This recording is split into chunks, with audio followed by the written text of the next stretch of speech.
السلام علیکم۔ آپ کے اپنے چینل ناولس لائبریری میں آپ سب کا تہ دل سے خوش آمدید کرتی ہوں۔ امید کرتی ہوں کہ آپ لوگ سب ٹھیک ہوں گے۔ الحمدللہ میں بھی ٹھیک ہوں۔ اور ہماری ناول کا نام ہے غم عشق کے حصار میں، اور مصنفہ عبیرہ حسن۔ یہ ایک ریکویسٹڈ ناول ہے اور اس ناول کی ریکویسٹ کی ہے عائشہ فاطمہ نے۔ چلیے بڑھتے ہیں ناول کی جانب۔ پھر شام میں اماں بابا کے آنے کے کچھ دیر بعد ہی سمیر بھی افراہیم اور اسماعیل کو لیے چلا آیا، اور اشال کی جیسے عید ہو گئی۔ اشال بھانجوں کے آتے ہی انہیں ساتھ لے کر پچھلے والے آنگن میں نکل گئی تھی۔ افا کو بھی اس نے اپنے ساتھ ہی ملا لیا تھا، جو خود بھی ان چھوٹے چھوٹے ننھے فرشتوں کے ساتھ اشال کی شرارتیں انجوائے کر رہی تھی۔ انیلا سمیر کے ساتھ نہیں آئی تھی، وہ علایا کے پاس ہاسپٹل میں رکی ہوئی تھی۔ سمیر کو ڈنر سے پہلے انیلا کو لینے ہاسپٹل جانا تھا، کیونکہ تب تک وسیم کو بھی رات کے کھانے سے فارغ ہو کر ہاسپٹل پہنچ جانا تھا۔ یہ بات اماں بابا نے بھی آتے ہی ارتضیٰ کو بتا دی تھی، مگر اب سمیر کے بتانے پر وہ ایک بار پھر علایا کے بارے میں سوچنے لگا تھا۔ ارتضیٰ جانتا تھا کہ وہ جو اس سے پہلے ہی اس قدر ناراض تھی، اب تو اس کی ناراضگی پہلے سے کئی گنا زیادہ ہو چکی ہوگی۔ وہ جس طرح کا دماغ رکھتی تھی، ایسے میں یہ کوئی تعجب کی بات نہیں تھی کہ اب زندگی بھر وہ ارتضیٰ ملک کی شکل بھی دیکھنے کی روادار نہیں ہوتی۔ اور اس پورے قصے میں افسوس کا مقام یہ تھا کہ ارتضیٰ کے ساتھ یہ سب اسی کے بھائی کی وجہ سے تھا۔ وہ پرملال سا سوچتا رہ گیا۔ رات کھانے سے پہلے ہی سمیر ہاسپٹل چلا گیا تھا۔ اس نے پہلے علایا کو گھر پر ڈراپ کیا، پھر وہ انیلا کو لے کر ملک ہاؤس آ گیا تھا۔ انیلا بھی ماں کی طرح سالوں بعد اپنے ننیال آئی تھی، تبھی وہ ارکم ملک صاحب سمیت دونوں ممانی اور اسعد عماد سمیت ازراق سے بھی بہت محبت سے ملی تھی، مگر ارتضیٰ نے نوٹ کیا تھا کہ انیلا نے اسے دیکھ کر بھی نظر انداز کر دیا تھا۔ اس نے ارتضیٰ کے سلام کا جواب تک نہیں دیا تھا، بلکہ اس نے تو سالوں بعد ارکام سے مل کر بھی کسی گرمجوشی کا مظاہرہ نہیں کیا تھا، جو مہمانوں کی وجہ سے بذریعہ ڈنر کے لیے اسعد کے ساتھ نہیں جایا تھا۔ یہاں تک کہ ارکام کو دیکھ کر انیلا نے غصے سے منہ پھیر لیا تھا اور اس کے سلام کا جواب بھی بہت ٹھنڈے انداز میں دیا تھا۔ پھر وہ ازراق سے باتیں کرنے لگی۔ ارتضیٰ بہن کے اس انداز پر بے چینی سے پہلو بدل کر رہ گیا، مگر وہ سب کے بیچ ان سے کچھ بھی پوچھ نہیں پایا تھا۔ اور پھر ڈنر سرو ہوتے ہی وہ سب کھانا کھانے کے لیے ڈائننگ روم میں چلے گئے۔ بہت خوشگوار ماحول میں ڈنر ہوا۔ سالوں بعد اس گھر میں ایک بار پھر ارحم ملک کے سارے بچے ایک ساتھ موجود تھے، جنہیں دیکھ دیکھ کر ان کا دل خوشی سے سرشار ہو رہا تھا۔ کھانا ہو گیا، اب تم سب ذرا میرے ساتھ میرے کمرے میں چلو، کچھ بات کرنی ہے میں نے تم سب سے۔ اشال، افا بیٹا، عماد اور سعدی پتر، تم لوگ اپنے اپنے روم میں جاؤ۔ اشال پتر، تم اوپر افا کے ساتھ اس کے روم میں چلی جاؤ، اور بچوں کو بھی ساتھ لے جانا۔ انیلا اور سمیر میرے ہی ساتھ ہے۔ ارتضیٰ، ذرا پتر تم دونوں ارکام کو میرے کمرے میں لے کر چلو۔ ارحم ملک نے گھر کی چھوٹی پلٹن کو ہدایت دیتے ہوئے وہاں سے ہٹایا، اور باقی سب بڑوں کو روم میں چلنے کا اشارہ کرتے ہوئے وہ خود بھی اپنے روم کی طرف بڑھ گئے۔ ارحم ملک کے روم میں اس وقت گھر کے سب بڑے موجود تھے۔ سنگل صوفے پر اکیلے ارحم ملک بیٹھے تھے۔ ان کے برابر والے 2 7 سیٹر صوفے میں سے ایک پر تمام مرد بیٹھے تھے، جن میں ارکم ملک، ذوالفقار شاہ، سمیر کے ساتھ ارتضیٰ، ازراق اور ارکام تینوں بھائی بیٹھے تھے، جبکہ سامنے رکھے صوفے پر نور، شہرینہ، حفصہ بیگم، انیلا موجود تھے۔ سب خاموش بیٹھے ارحم ملک کے بولنے کا انتظار کر رہے تھے، جو سر جھکائے خاموش بیٹھے کچھ سوچ رہے تھے۔ پھر انہوں نے اپنا جھکا سر اٹھا کر سب لوگوں پر ایک نظر ڈالی۔ ذوالفقار، حفصہ، میں نے تم لوگوں کو کہا تھا کہ مجھے تم سے ضروری بات کرنی ہے، اسی لیے میں نے انیلا اور سمیر کو بھی بلایا ہے کہ اچھا ہے سب کے سامنے بات صاف ہو جائے، ارحم ملک نے کہتے ہوئے ذرا دیر کو رک کر دوبارہ سے کچھ سوچا، اور پھر انہوں نے ایک نظر سمیر پر ڈالی جو انہیں ہی دیکھ رہے تھے۔ سمیر پتر، اپنے پوتے کی گری ہوئی حرکت کے لیے میں تجھ سے معافی مانگنا چاہتا ہوں۔ میں جانتا ہوں کہ تو ابھی تک سب باتوں سے انجان ہے، ٹھہر میں تجھے شروعات سے سب بتاتا ہوں۔ ارحم صاحب نے سمیر سے بات کرنے کے ساتھ ہی ایک تیش بھری نظر ارکام پر ڈالتے ہوئے دھیرے دھیرے سمیر کو سب بات بتا دی، جسے سن کر سمیر سمیت حفصہ بیگم اور ذوالفقار صاحب بھی ششدر رہ گئے تھے، مگر ساری بات سن کر سمیر کا اصلی غصہ عود آیا۔ تو امریکہ میں یہ سب کرتے پھر رہے تھے تم؟ شرم نہیں آ رہی تمہیں؟ گھر کی عورتوں کے سامنے تمہاری ذلیل حرکتوں کے کھاتے کھل رہے ہیں۔ میرے گھر کی عزت پر بری نظر ڈالی تم نے۔ شکر کرو کہ تم ارتضیٰ کے بھائی اور ماموں جان کے بیٹے ہو، ان دونوں کی محبت اور عزت نے میرے ہاتھوں کو باندھا ہوا ہے، ورنہ ابھی کے ابھی سب کے سامنے میں تمہاری جان لے لیتا۔ سمیر نے تیش بھری نظروں سے ارکام کو گھور کر دیکھتے ہوئے کہا۔ اس کے ساتھ ہی ذوالفقار صاحب کی برہم نظریں ارکم ملک کی تعصب بھری نظریں بھی ارکام کے اوپر جمی تھی، جو پہلے کافی ملامت سہ چکا تھا۔ آئی ایم سوری، مجھے نہیں پتا تھا کہ میری ان سے براہ راست کوئی رشتہ داری ہے۔ میں تو اپنے دوست کے کہنے پر ایک غلط ایڈریس پر چلا گیا تھا۔ میں چھپ کر گناہ کرنے لگا تھا، نہیں جانتا تھا کہ یہ گناہ سب کے سامنے اس طرح اجاگر ہو جائے گا اور میری یہ لغزش مجھے آپ سب کی نظروں سے زندگی بھر کے لیے گرا دے گی۔ ارقام سر جھکائے لرزتے لہجے میں بولا۔ اسے واقعی یہ حرکت بہت بھاری پڑی تھی، جس کی وجہ سے اسے اپنے تمام گھر والوں کی ملامت کا سامنا کرنا پڑا تھا۔ سمیر پتر، میں جانتا ہوں کہ اس ناہنجار نے بہت بڑا گناہ کیا، مگر یہ اپنے گناہ پر نادم ہے۔ تو بھی دل بڑا رکھ، ویسے بھی اس کو اس کے کیے کی صحیح سزا تبھی مل چکی تھی۔ ارتضیٰ کے شاگرد سے اسے بہت مار پڑی ہے، دادا جان نے سنجیدگی سے کہتے آخر میں لب بھیج کر اپنی مسکراہٹ روکی تھی کہ انہیں ایک بار پھر وہ دلیر لڑکی یاد آ گئی تھی۔ شکر کرے نانا جان، اس نے ارقام کو بس مارنے پر اکتفا کیا ہے، ورنہ وہ جس مزاج کے آپ کے پوتے کی اس گری ہوئی حرکت پر اسے پھانسی پر لٹکا دیتی۔ انیلا نے بھی بالکل ارتضیٰ والے انداز میں سیم بات دہرا دی۔ کیا واقعی وہ اتنی بہادر لڑکی؟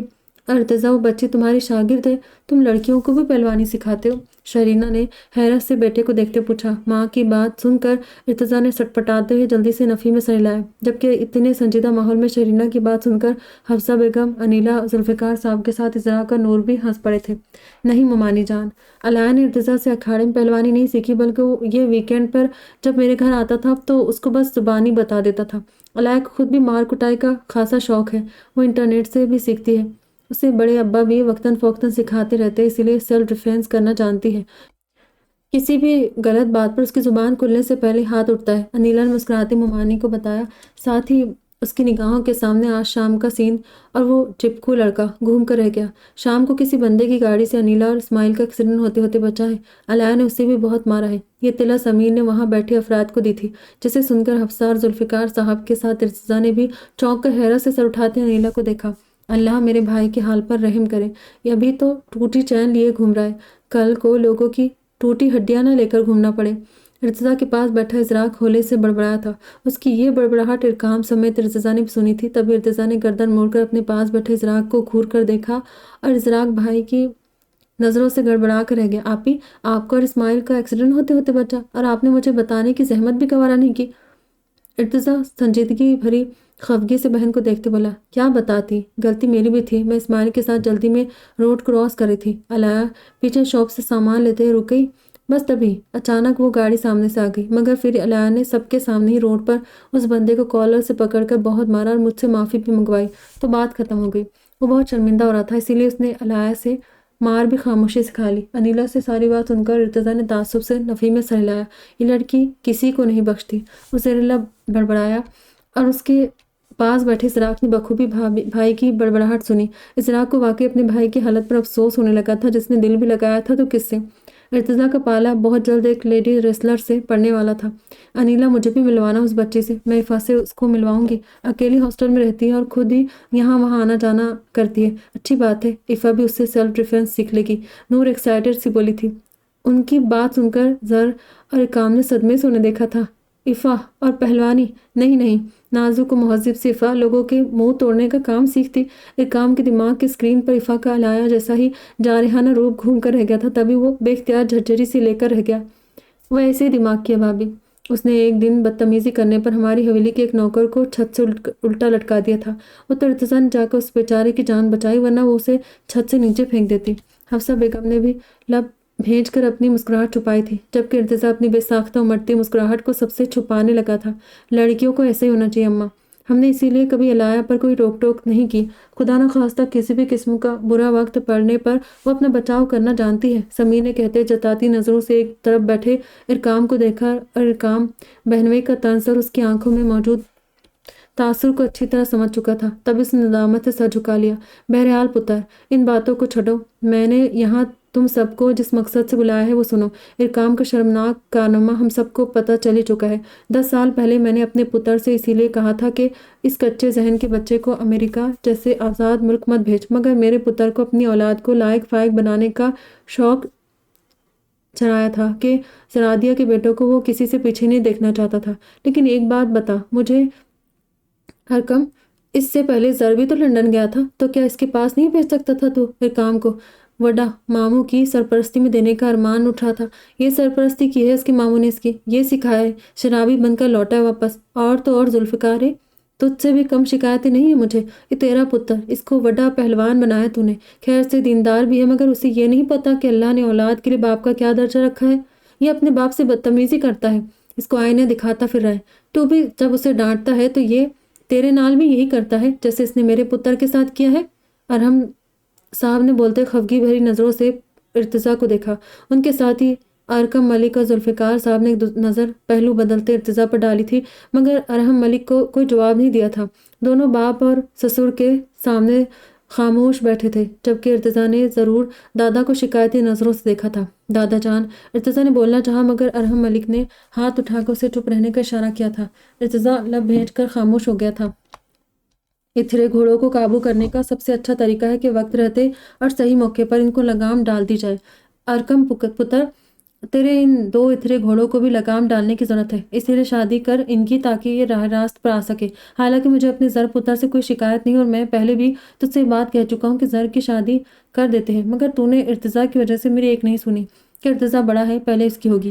تبھی میں بھی خاموش ہو گیا تھا، مگر اب تو ارتضیٰ بھی موجود ہے اور یہ ارتضیٰ کا چہیتا بابا بھی یہی ہے. ذوالفقار، کوئی لڑکی تیری یا حفصہ کی نظر میں ہے تو مجھے بتا، ورنہ ان تینوں کے لیے کڑیاں میں نے سوچ رکھی ہے. 2 تو گھر کی ہی ہے، باقی ایک کے یہاں کچھ دن بعد بات کرنے جائیں گے، لیکن اتنا طے ہے کہ ان شادیوں میں دیر کرنا مناسب نہیں ہے.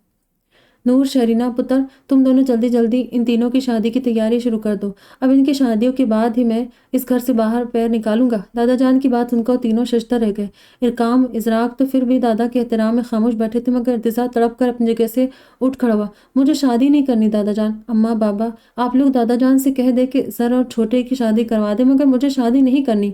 ارتضیٰ تیش سے بولتا ہوا باہر جانے لگا. 1 منٹ رک. اوئے ارتضیٰ ملک، نور پتر، شہرینہ، حفصہ، انیلا، میرے بچے، تم لوگ ذرا باہر جاؤ. بیٹا زر پتر، تو اپنے ساتھ اس چھوٹے کو بھی باہر لے کر جا. میں نے ذرا بات کرنی ہے تیرے بھائی سے. ارحم ملک کے کہنے پر وہ سب اپنی اپنی جگہ سے اٹھ کر باہر چلے گئے. اب روم میں ارحم ملک کے ساتھ ارکم ملک، ذوالفقار صاحب اور سمیر رہ گئے تھے. ہاں تو ارتضیٰ ملک، اتھے آ میرے سامنے، مجھے بتا کہ کیوں شادی نہیں کرنی تو نے. ارحم صاحب نے پیٹھ موڑ کر کھڑے ارتضیٰ کو آواز دے کر بلایا. تبھی ارتضیٰ ایڑیوں کے بل گھوم کر سامنے بیٹھے دادا کو دیکھنے لگا. دادا جان، کن چھری سے ذبح کرنے کی بجائے ایک جھٹکے سے پہلی بار میں ہی آپ میری گردن کیوں نہیں اڑا دیتے؟ کیا میرے تڑپ اور اذیت آپ کو مزہ دے رہی ہے؟ آپ نہیں جانتے کہ مجھے اس گھر سے آپ کے بیٹے نے کیوں نکالا تھا؟ ان کا کہنا تھا کہ انہوں نے بیٹے پیدا کیے، خسرے نہیں. مجھے اپنا بیٹا نہیں مانتے، اور نہ ہی میں ان کی نظر میں مرد ہوں. یہ مجھے خسرہ کہتے، اور خسروں کی شادیاں نہیں ہوتی. سن لیا آپ نے، میری شادی نہیں ہو سکتی. اس نے خود اذیتی کی آخری حد تک پہنچتے ہوئے سامنے موجود دادا کو جواب دیا تھا.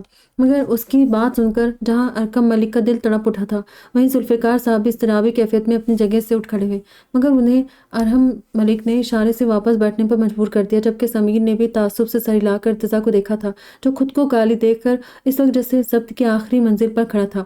صرف ارحم ملک ریلیکس سے بیٹھے ارتضیٰ کے سفید اور گولڈن بالوں والے سر اب مرون آنکھوں کو دیکھ رہے تھے، جن کے سفید حصے بھی اس وقت غصے کی شدت سے لال ہو کر دہک رہے تھے. اچھا، تو یعنی تو خود کو مرد نہیں مانتا، مگر مجھے کچھ ایک سوالوں کا جواب دے دے بس. سب سے پہلے یہ بتا کہ اگر تو مرد نہیں تو ڈارک نائٹس نام کے اس کلب میں اپنی راتیں رنگین کرنے کیوں جاتا تھا؟ یہ کام اور شوق تو مردوں کے ہوتے ہیں نا. اس کلب کی مشہور کال گرل شانزے فرید کو تو نے ہی تو یہ ذمہ داری دی تھی کہ اس کلب میں آنے والی ہر نئی لڑکی کو سب سے پہلے تیرے فلیٹ پر بھیجا جائے. ان لڑکیوں کو پہلے تیرے بیڈ روم کی زینت بنایا جائے. تو پتر جی، ان لڑکیوں سے یقیناً تو نے پہلوانی تو نہیں سیکھنی ہوتی تھی نا؟ ارے ہاں، وہ ملائکہ اور زرتاشا کو تو میں بھول ہی گیا، مگر تو انہیں اب بھی جانتا ہوگا نا. تیری سب سے پہلی اور پرانی گرل فرینڈز تھی. زرتاشا تو تجھ سے شادی کرنے کے لیے تیرے گلے پڑ گئی تھی، اور تو نے اس سے جان چھڑانے کے لیے نہ صرف اس کلب میں جانا چھوڑ دیا بلکہ اپنا نمبر اور ٹھکانہ بدل ڈالا. اپنے فلیٹ سے تو شاہ پیلیس شفٹ ہو گیا. اس کے سوا تھوڑا اور پیچھے جاتے ڈاکٹر رشید ہاشمی، شاید تو نے ان کا نام سنا ہوگا. ارے وہی جنہوں نے 2 سال تیرا علاج کیا تھا، اور پھر 18 سال کی عمر تک انہوں نے تجھے ہر طرح سے فٹ اور نارمل مرد ہونے کا باقاعدہ سرٹیفکیٹ بھی دے دیا تھا. تبھی سے تو نے ڈارک نائٹس کی ممبرشپ بھی لی تھی. اب بتا ارتضیٰ ملک، اتنا کافی ہے یا مزید تیرے ماضی کے اوراق کو پلٹوں؟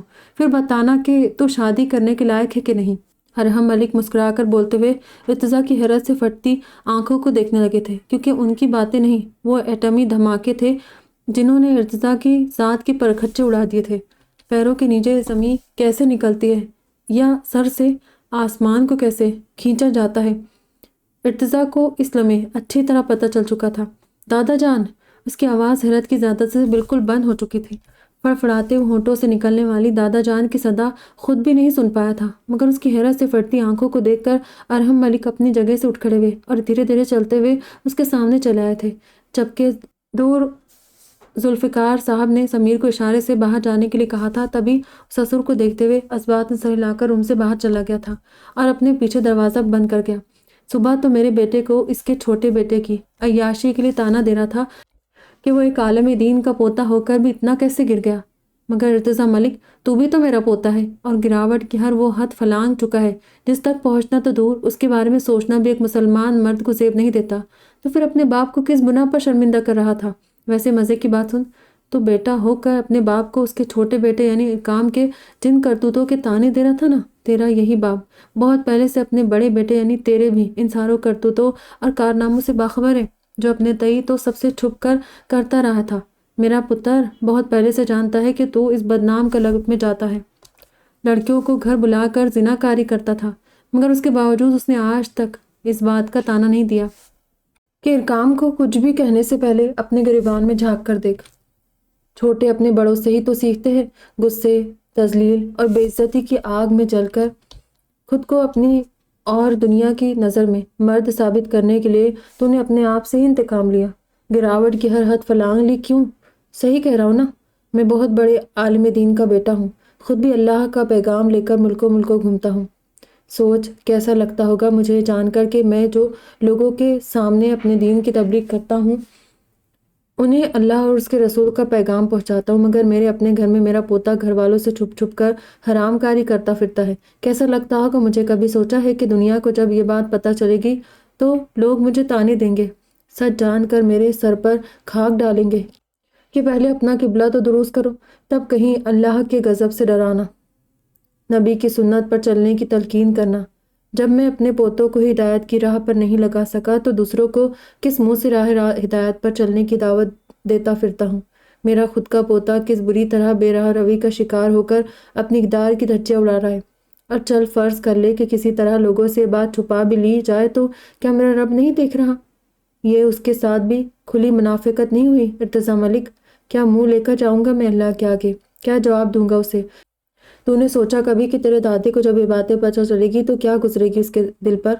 تو میری عزت کی دھجیاں اڑانے رات کی تاریکیوں میں ان بدنام کلبس میں جاتا تھا، ان بازاری عورتوں کو اپنے گھر بلاتا تھا۔ یہ سب سن کر دل نہیں چاہتا ہوگا میرا کہ اپنا نام مٹی میں ملانے والے، اپنے اللہ کے سامنے خود کو نادم و شرمسار کرنے والے اپنے اس ذلیل پوتے کا منہ توڑ دوں، یا تجھے اسی طرح ماروں جیسے اس بچی نے ارکام کو مار مار کر اس کے ہاتھ پیر توڑ ڈالے، یا پھر تجھے چوک پر لٹکا کے اتنے کوڑے لگاؤں کہ تیرے تن کی یہ سفید چمڑی ادھڑ کر رہ جائے۔ یقین کر ارتضا ملک، میرا دل واقعی یہی چاہتا تھا کہ میں تیری ان بدکاریوں پر تیرا بہت برا حشر کروں، اتنا برا کہ تجھے عبرت بنا دوں ان سب بگڑے ہوئے اور نافرمان بیٹوں کے لیے جو اپنے خاندان کی عزتوں کو ان بدنام جگہوں پر رولتے پھرتے ہیں جہاں سے کوئی شریف آدمی گزرنا بھی پسند نہیں کرتا۔ لیکن میں چاہتے بھی تجھے کچھ نہیں کہہ پایا، جانتا ہے کیوں؟ اس شخص کی وجہ سے، یہ جو تیرے سامنے اس وقت بے بسی کی تصویر بنا بیٹھا ہے نا، یہ میرا بیٹا۔ میں صرف اس انسان کے لیے خاموش رہا جو میرے سامنے ہاتھ جوڑ کر مجھ سے تیرے لیے رحم کی بھیک مانگتا تھا کہ میں تجھے معاف کر دوں، مجھ سے کہتا تھا کہ تو اتنے شرمناک گناہ اس کی وجہ سے کرنے پر مجبور ہوا تھا۔ اس نے تجھے نامرد کہا تھا، اور اپنی مردانگی کو ثابت کرنے کے لیے ہی تو نے گناہوں کے اس راستے کو چنا ہے۔ منتیں کرتا تھا میری کہ میں تیری جگہ اسے سزا دوں، اسے مار ڈالوں، مگر تجھے کچھ نہ کہوں۔ اس نے میرے ہاتھوں کو باندھ دیا تھا، اگر یہ میرے سامنے موجود نہ ہوتا تب میں تجھے بتاتا کہ ارحم ابتسام ملک کی عزت کو دو کوڑی کرنے والے کا انجام کیا ہوتا ہے۔ میں اپنے پتر کی محبت کی خاطر مجبور ہو گیا تھا، اور میرا بیٹا اپنے بیٹے کی محبت میں اندھا ہو گیا تھا، جس کو تو آج بڑے دھڑلے سے آئینہ دکھا رہا ہے نا، یہی تیرا باپ رات بھر اللہ کے آگے بیٹھ کر روتا تھا اور تیرے راہ راست پر آنے کی دعائیں مانگتا تھا۔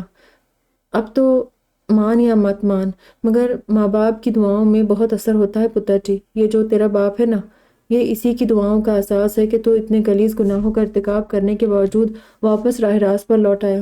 دنیا آج تجھے عزت کی نگاہ سے دیکھتی ہے کہ شاہپور گاؤں کے کرتا دھرتا سید ذوالفقار شاہ کا بڑا بیٹا ارتضیٰ شاہ ہے، بہت بڑا پہلوان ہے۔ تجھے سب تیرے نام سے جانتے ہیں۔ گاؤں میں داخل ہوتے ہی چاروں طرف سے بھیا جی کی پکاریں پڑنے لگتی ہیں۔ لوگ جھک جھک کر تجھے سلام کرتے ہیں، سر آنکھوں پر بٹھاتے ہیں، عزت دیتے ہیں، مگر یہ عزت تجھے کس کی وجہ سے ملی؟ ایسے تو کوئی نیک کام نہیں کیے تھے نا تو نے؟ پھر میں بتاتا ہوں، یہ عزت اللہ نے تجھے اس انسان کی دعاؤں کی وجہ سے بخشی ہے، جس نے اگر تیرے حق میں ایک برائی کی تو بعد میں یہ تیرے لیے بس خیر ہی خیر بنتا چلا گیا۔ اس نے یہاں سے جانے کے بعد کبھی بھی تجھ سے غفلت نہیں برتی، جب تو حویلی میں رہا تب بھی، اور جب پڑھنے کے لیے فیصل آباد گیا تب بھی۔ بھلے ہی یہ خود کبھی نہ تیرے سامنے آیا نہ تجھے دیکھنے کی کوشش کی، مگر اس نے تیرے لمحے لمحے کی خبر رکھی ہے۔ جب تو پہلی بار گاؤں سے فیصل آباد گیا تو یہ ہر وقت فکرمند رہتا تھا کہ اب تجھے ایک لمبی مدت کے لیے سب سے دور اکیلے رہنا ہے، گھر والوں اور اپنوں سے دور اتنے سال اکیلے کیسے گزارے گا؟ پھر جب سر پر کوئی سرپرست بھی نہ ہو تو بندے کی مت ویسے ہی ماری جاتی ہے، اور تو خیر سے ویسے بھی خاصا عقل مند ہے۔ پہلوان جو ہوا، پہلوانوں کے جسم جتنے مضبوط ہوتے ہیں دل اتنا ہی نازک و حساس ہوتا ہے۔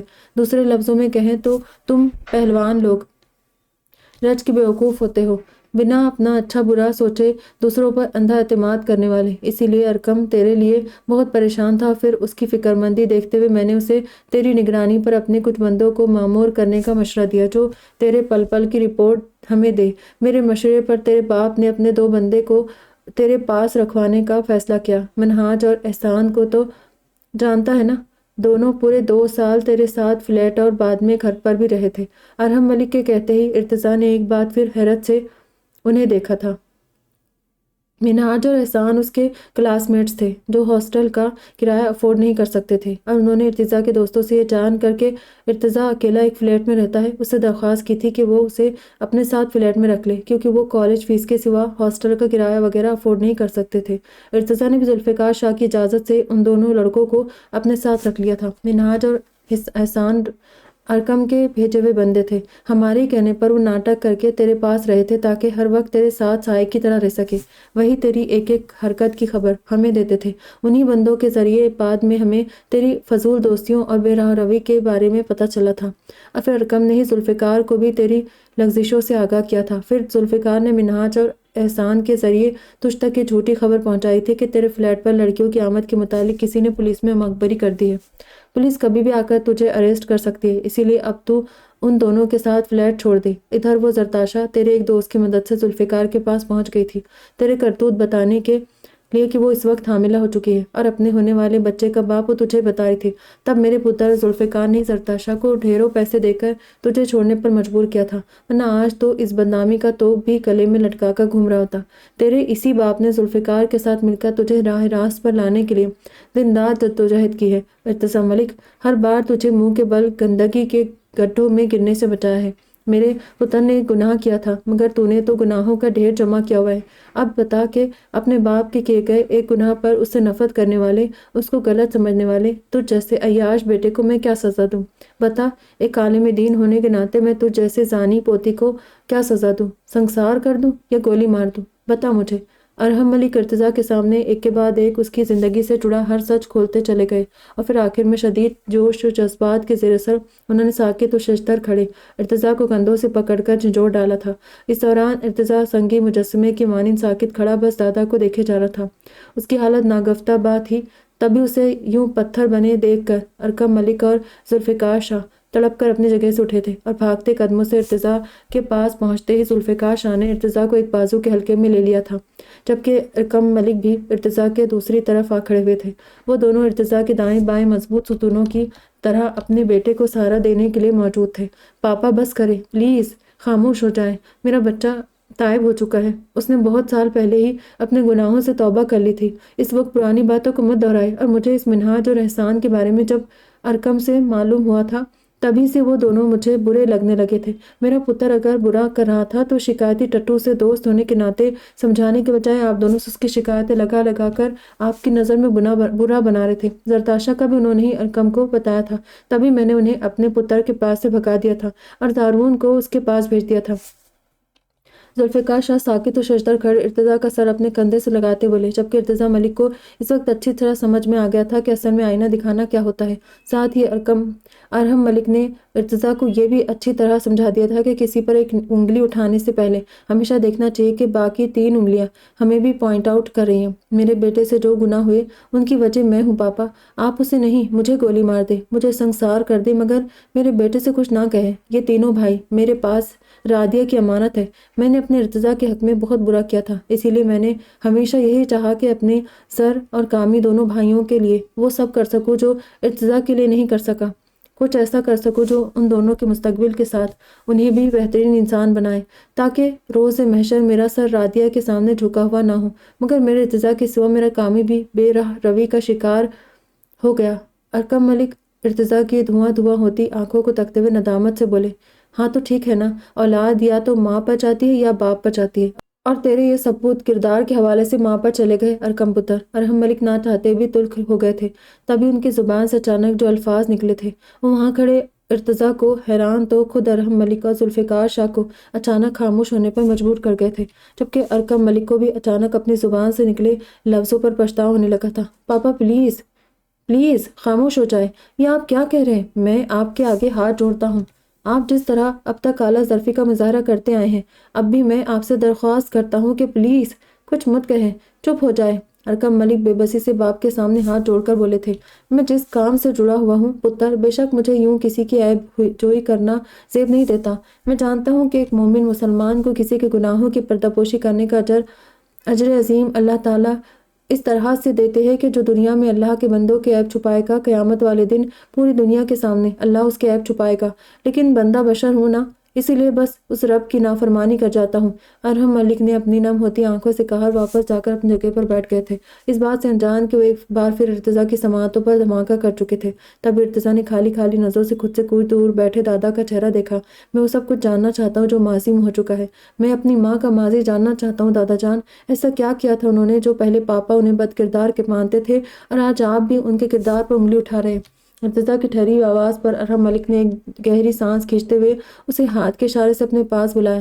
ارتضیٰ دھیرے دھیرے چلتا ہوا دادا کے سامنے پڑے بڑے سے صوفے پر جا بیٹھا۔ بتاتا ہوں، سب بتاتا ہوں، اگر میں آج تجھے نہیں بتاؤں گا تو میرے بیٹے کو تو کبھی معاف نہیں کرے گا ارتضیٰ، اسی لیے میں تجھے سب بتاتا ہوں۔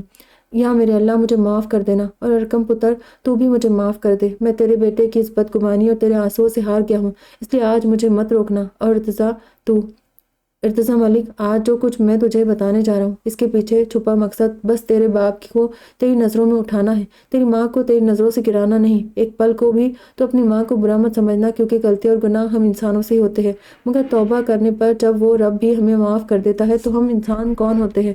کسی کو گنہگار سمجھ کر اس سے نفرت کرنے والے۔ تو بھی راتیہ کو معاف کر دینا، اور یہ مت سوچنا کہ میں تیری ماں کو گنہگار یا برا سمجھتا ہوں۔ تیری ماں بعد میں، مگر پہلے میری بیٹی اور بہو ہے، اور کسی باپ کے لیے اپنی بیٹی کا ذکر اس انداز میں کرنا کتنا تکلیف دہ ہوتا ہے، یہ تو جب سمجھے گا، جب خود کو میری جگہ رکھ کر سوچے گا۔ خیر، ارکم پتر ذوالفقارے، اتھے آؤ تم دونوں بھی، میں کہیں رک جاؤں، ٹھہر جاؤں تو تم میری جگہ ارتضیٰ کو بتانا۔ ذوالفقارے، کہاں جا رہے؟ تجھ سے کیا چھپا ہے؟ رادیہ کو تو نے بہن بنایا تھا، میں جانتا ہوں کہ تیرے لیے بھی یہ سب سننا بہت تکلیف دہ ہے، مگر اپنے پتر کو آج سب بتانے دے یار، تاکہ میرے ارکم کو اس کا بیٹا دل سے معاف کرنے کی کوشش کر سکے۔ ارحم ملک خاموشی سے باہر کی طرف جاتے ذوالفقار صاحب سے بولے، اور ذوالفقار شاہ ایک بے بسی بھری نظر سسر پر ڈال کر واپس آ کر ارتضیٰ کے پاس بیٹھ گئے۔ انہوں نے اشارے سے ساکت کھڑے ارکم ملک کو بھی اپنے پاس بلا لیا تھا، اور وہ دونوں ایک بار پھر ارتضیٰ کے دائیں بائیں آ بیٹھے۔ ارکم میرا سگا بیٹا نہیں ہے ارتضیٰ، بلکہ ارکم سمیت تم سب سعودی کے دارالحکومت ریاض کے رہنے والے ہو، اور وہاں کے ایک بہت بڑے نامور خاندان الہاشمی کا خون ہو۔ تمہارا خون بہت اعلیٰ ہے، تمہارا شجر نسب اسلامی تاریخ کی ایک اہم اور بہت بڑی شخصیت سے جا ملتا ہے، ایک ایسی عظیم شخصیت جنہوں نے دین اسلام کی تبلیغ کے لیے تمام عیش و آرام کو ٹھوکر مار کر اپنا جان و مال اللہ کی راہ میں قربان کر دیا، پھر ان کی نسلوں کو اللہ نے اس کا اجر دیا۔ تم جس خاندان کا خون ہو وہ دولت ان کے گھر کی باندھی تھی۔ تمہارا خاندان ریاض کے بہترین اور امیر خاندان میں شامل ہوتا ہے۔ تمہارا باپ جسے یہ نام ارکم ملک میں نے دیا ہے، دراصل اس کے سگے والد کا نام زیاد ابن الہاشمی تھا۔ جو اپنے امیر ترین باپ کی اکلوتی اولاد تھے۔ ارقم بھی زیاد ابن الحشیمی کا اکلوتا بیٹا ہے، مگر پھر سعودی کے اتنے بڑے اور معزز خاندان کا چشم و چراغ یہاں پاکستان میرے گھر تک کیسے پہنچا؟ میں یہ تجھے بتاتا ہوں، کیونکہ یہی سے تیرے باپ اور ماں کے ملنے کی کڑیاں جڑی ہوئی ہیں۔ ارحم ملک ایک کے بعد ایک ارتضا کی سماعتوں پر دھماکہ کر رہے تھے۔ وہ تو ابھی پہلے ہی انکشافات سے نہیں سنبھلا تھا کہ پھر سے ارحم ملک نے نیا ایک بلاسٹ کر دیا تھا۔ پھٹی پھٹی آنکھوں سے دادا کے بعد اپنے پاس بیٹھے ارقم ملک کا چہرہ دیکھنے لگا تھا، جو سر جھکائے خاموش بیٹھے تھے، جیسے کہ وہ پہلے سے سب جانتے ہو، جبکہ ارحم ملک اس کی حالت سے بے نیاز ایک گہرا سانس کھینچتے ہوئے بولنا شروع کر چکے تھے۔